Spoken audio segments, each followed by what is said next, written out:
Hi guys, welcome to my channel. இது வரைக்கும் என்னோட சேனலை சப்ஸ்கிரைப் பண்ணாதவங்க சப்ஸ்கிரைப் பண்ணி விடுங்க. பக்கத்தில் உள்ள பெல் பட்டனை கிளிக் பண்ணி விடுங்க.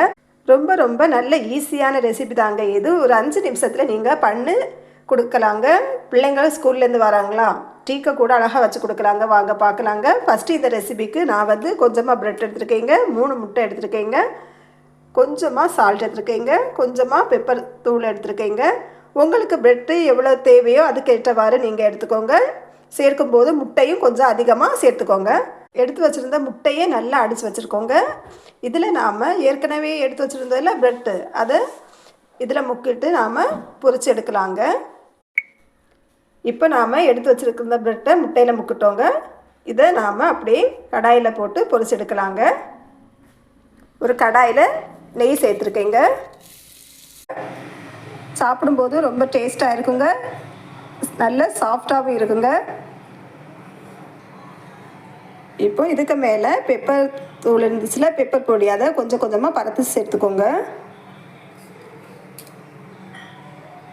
கரண்டி வச்சியும் நீங்கள் போடலாங்க. கரண்டி வச்சு போட்டால் கொஞ்சம் கட்டி கட்டியாக இருக்குங்க, அதனால தான் நான் கை வச்சு எடுத்து போடுதேங்க.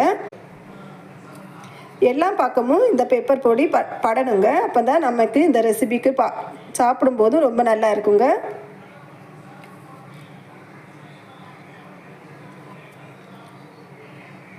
பெப்பர் சேர்த்துட்டோங்க. இதுக்கு மேலே நாம் ஏற்கனவே அடித்து வச்சுருந்த முட்டையை திரும்பவும் ஒரு பேட்ச் சேர்க்கலாங்க. எல்லாம் பக்கமும் பரத்து விட்டுக்கோங்க.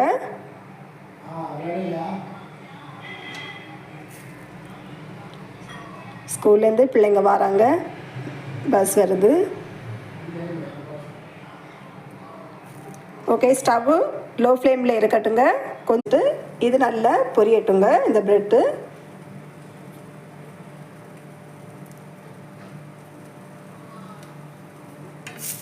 நீங்கள் நெய் கூட மேலே சேர்க்கலாங்க.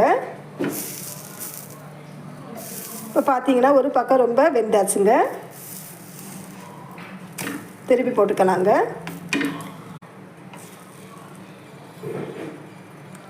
ப்ரெட்டை மறைச்சி போட்டுட்டு அதுக்கு மேலேயும் நம்ம ஏற்கனவே எடுத்து வச்சுருந்தோம் இல்லை, முட்டை அடித்து வச்சுருந்தோம் இல்லை, அந்த முட்டையை எடுத்து தடவிக்கோங்க.